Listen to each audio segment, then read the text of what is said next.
Lecture सुनने से पहले हमारे चैनल को सब्सक्राइब करें और बेल के निशान पर प्रेस करें ताकि हमारे लेक्चर्स के नोटिफिकेशंस आप तक बर वक्त पहुँचते रहें। अस्सलाम वालेकुम स्टूडेंट्स, आज हम एफएससी पार्ट फर्स्ट का चैप्टर नंबर 2 के शार्ट क्वेश्चन को डिस्कस करेंगे यहाँ पर। तो सबसे पहले जो शार्ट क्वेश्चन है वो ये है, the vector sum of 3 vectors gives A zero resultant, कि 3 वेक्टर्स को हम ऐड करें और उनका रिजल्ट आ जाए ज़ीरो।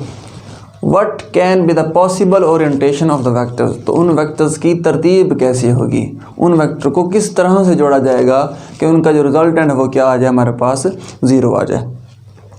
तो जब 3 वेक्टर्स को by head to tail rule ऐसे जोड़ें कि वो एक ट्रायंगल बना रहे हों, तो उन तीनों वेक्टर्स का जो सम है वो हमारे पास क्या आता है जी, ज़ीरो आता है। जैसे यहाँ पर 3 वेक्टर हैं जी, ये वेक्टर हमारे पास ए है, ए के हेड को बी की टेल के साथ जोड़ा हुआ है, इस तरह बी के हेड को सी की टेल के साथ जोड़ा हुआ है, और फिर सी के हेड को ए की टेल के साथ जोड़ा हुआ है। मतलब तीनों vector by head to tail rule ऐसे कोइंसाइड किए हुए हैं कि वो तीनों ट्रायंगल बना रहे हैं।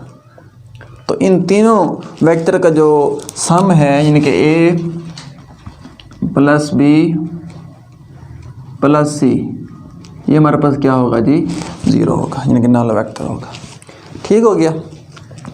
इसी तरह हमारे पास सेकंड क्वेश्चन है जी, if one of the rectangular components is not zero can magnitude of its vector be zero, कि एक वेक्टर्स के तमाम कंपोनेंट्स में से एक कंपोनेंट ज़ीरो नहीं है तो क्या उसकी मैग्नीट्यूड ज़ीरो है? तो इसका आंसर हमारे पास क्या है जी, नो है। कैसे? हम जानते हैं कि हमारे पास मैग्नीट्यूड का जो फार्मूला है वो होता है जी, A mod is equal to square root A X का स्क्वायर प्लस ए वाई का स्क्वायर प्लस ए जी का स्क्वायर।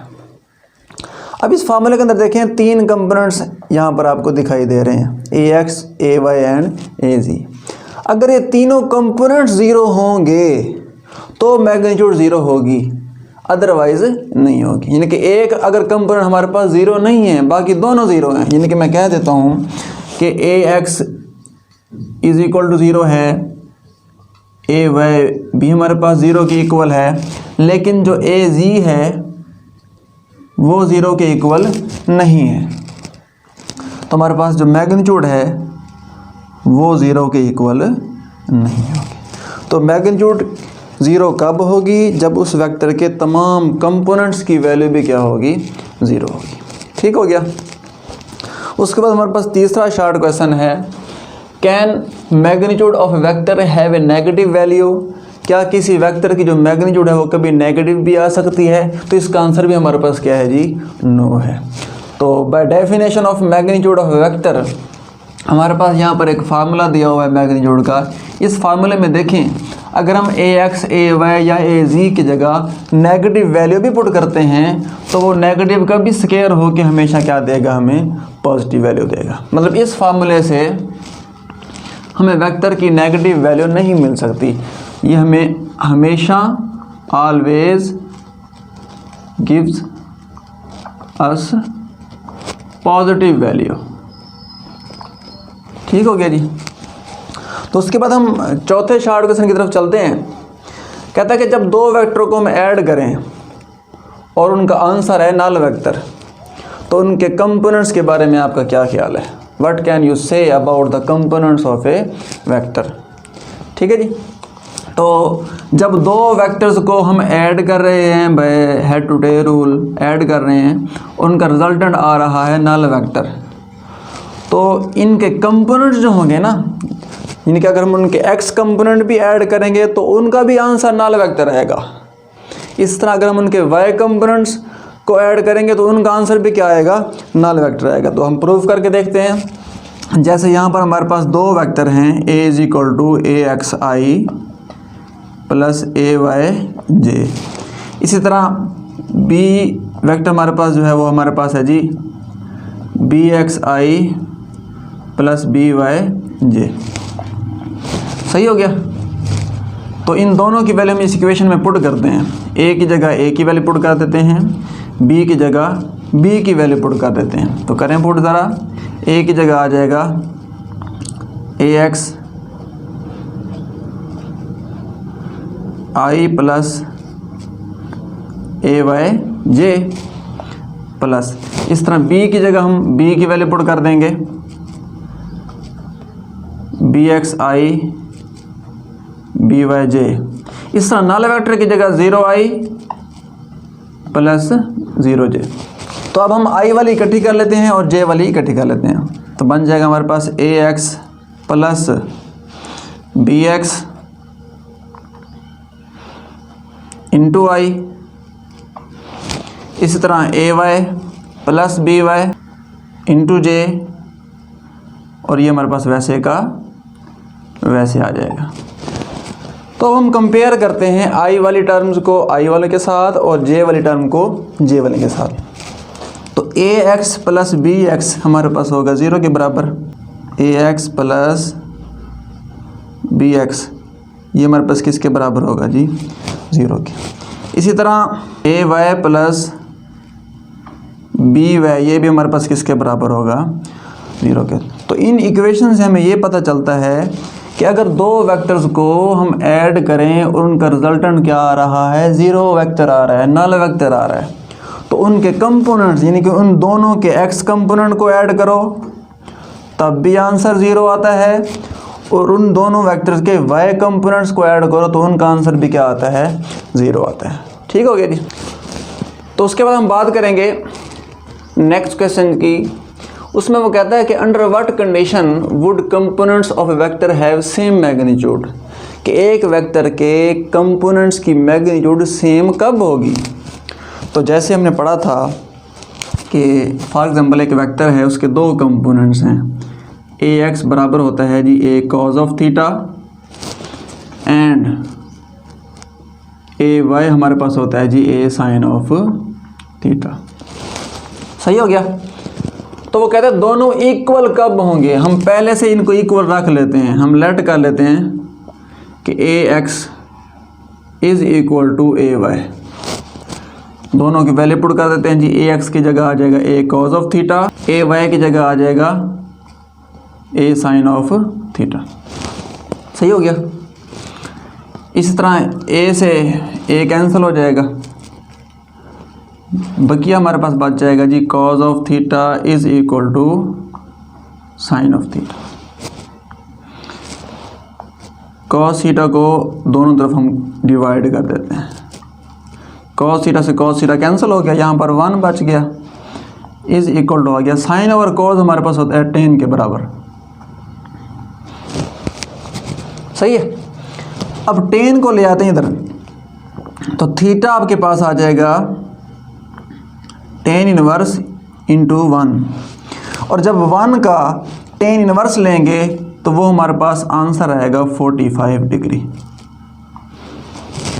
तो यहाँ से हमें क्या आंसर मिला कि जब एक वेक्टर x एक्सिस के साथ 45 डिग्री का एंगल बनाएगा उस वक्त x कंपोनेंट और y कंपोनेंट दोनों क्या होंगे, सेम होंगे। बाय डायग्राम देख लें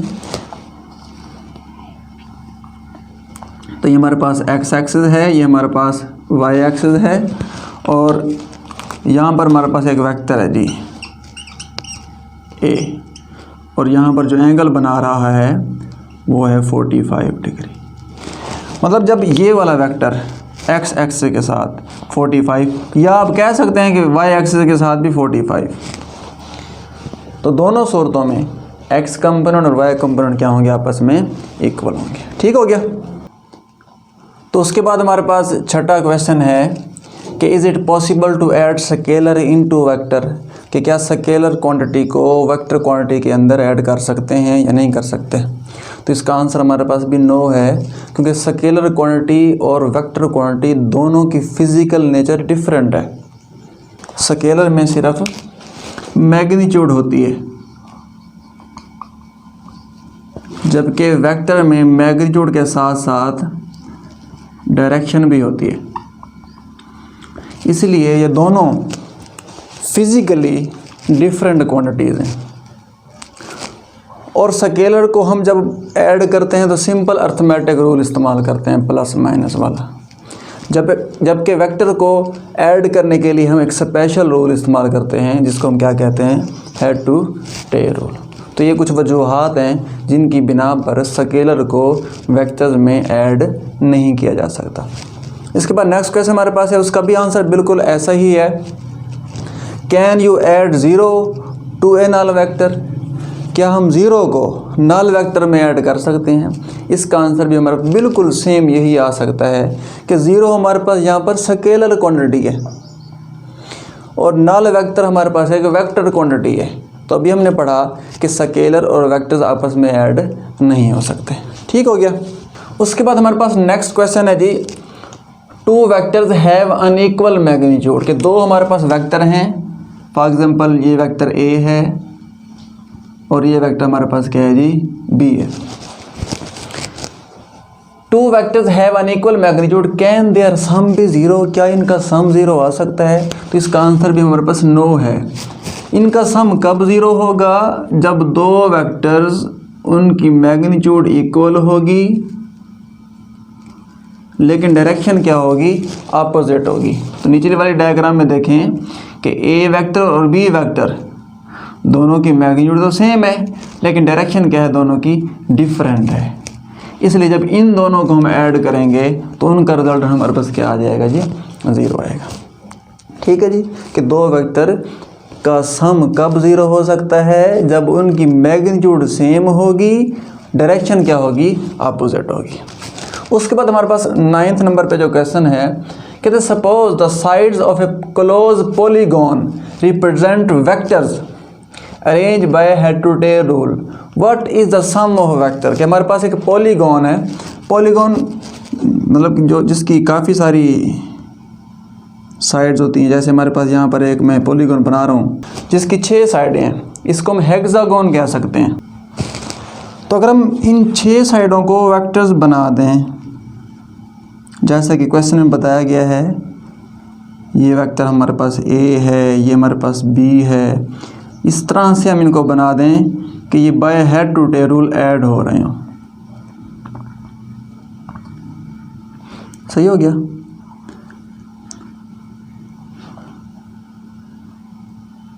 ठीक है, तो क्वेश्चन के मुताबिक हमने एक क्लोज पॉलीगॉन ली, उसकी हर साइड को हमने by head to tail rule vectors इनके जोड़ दिए। तो इनका सम क्या होगा? तो इनका सम क्या होगा जी, 0 होगा। इनके A plus B plus C plus D plus E plus F, ये हमारे पास किसके बराबर होगा जी, 0, यानी कि नल वेक्टर के। ठीक हो गया कि जब क्लोज पॉलीगॉन के तमाम साइडों को by head to tail rule जोड़ दिया जाए वेक्टर्स बना के, तो उनका सम हमारे पास क्या आता है, 0 आता है। क्योंकि आखिरी वेक्टर का जो हेड है वो पहले वेक्टर की टेल के साथ जुड़ा हुआ है, इसलिए इनका रिजल्टेंट जो है यहाँ पर 0 होगा या नल वेक्टर हमारे पास होगा। ठीक हो गया। यहाँ पर एक और क्वेश्चन बन के आ सकता है कि क्लोज की जगह ओपन पॉलीगॉन कर दे, यानी अगर ओपन पॉलीगॉन कर दे तब उनका जो सम है वो हमारे पास 0 नहीं होगा। ठीक है, तो उसके बाद हमारे पास नेक्स्ट जो क्वेश्चन है वो ये है कि हमारे पास 2 वेक्टर हैं A1 और A2, दोनों का हमने क्रॉस लिया और आंसर आया नल वेक्टर। तो नल वेक्टर कब कब आ सकता है?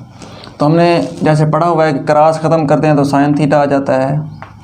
तो इसकी पहली कंडीशन हम पढ़ते हैं कि जब दोनों वेक्टर्स इनके A1 और A2 दोनों आपस में पैरेलल हों, मतलब कि सेम डायरेक्शन में हो, तो एंगल तब क्या होगा, 0 डिग्री। तब इनका जो आंसर है A1 A2 sign of theta, theta की जगह क्या आ जाएगा, 0 डिग्री, और हमारे पास आंसर आएगा 0, यानी कि नल वेक्टर। इस तरह सेकंड कंडीशन क्या कहती है जी, कि जब दोनों वेक्टर आपस में एंटी पैरेलल हों, यानी कि उनके दरमियान एंगल 180 डिग्री का बन रहा हो, तो वो आपस में एंटी पैरेलल होते हैं, इनके दोनों की डायरेक्शन क्या होती है, अपोजिट होती है। तो जब इन 2 वेक्टर का हम क्रॉस लेंगे तो तब भी हमारे पास क्या आंसर आएगा जी, नल वेक्टर आएगा। सही है। तीसरी कंडीशन हम क्या पढ़ते हैं जी, कि इन दोनों वेक्टर में से A1 नल वेक्टर के इक्वल हो या A2 हमारे पास नल वेक्टर की इक्वल हो, तब भी इनका जो रिज़ल्ट है वो हमारे पास क्या आ जाएगा जी, नल वेक्टर आ जाएगा। उसके बाद हमारे पास जो नेक्स्ट क्वेश्चन है वो है can a body rotate about its centre of gravity, क्या कोई बॉडी अपने सेंटर ऑफ ग्रेविटी के अबाउट रोटेट कर सकती है। तो इसका आंसर भी हमारे पास नो है। तो कैसे है जी, हमारे पास कोई बॉडी है तो उसका ये हमारे पास सेंटर ऑफ ग्रेविटी है, तो सेंटर ऑफ ग्रेविटी से आपको पता है वेट बिल्कुल डाउनवर्ड नीचे की जानिब एक्ट करता है। तो जब किसी बॉडी के सेंटर ऑफ ग्रेविटी के ऊपर फोर्स लग रही होगी, इसका मतलब कि जो फोर्स है वो पिवट पॉइंट में से गुजर रही है, मतलब उसकी फोर्स तो हमारे पास है यानी कि F = mg, लेकिन उसका जो मूवमेंट आर्म है वो हमारे पास 0 है, क्योंकि जब फोर्स बॉडी के सेंटर ऑफ ग्रेविटी पर एक्ट कर रही हो या पिवट पॉइंट में से गुजर रही हो तो उसका जो मूवमेंट आर्म है वो हमारे पास क्या होता है, 0। तो टार्क हमारे पास होता है जी टॉ = RF, मैग्नीट्यूड हम ले रहे हैं यहाँ पर, तो R यानी कि मूवमेंट आर्म वो हमारे पास है 0, तो टार्क हमारे पास क्या आ जाएगा जी, 0। अब टार्क के 0 होने का ये मतलब है कि बॉडी रोटेट नहीं कर रही, तो इसका आंसर हमारे पास क्या आ जाएगा, नो, कि बॉडी अपने सेंटर ऑफ ग्रेविटी के अबाउट रोटेट नहीं कर सकती। अल्लाह हाफिज़।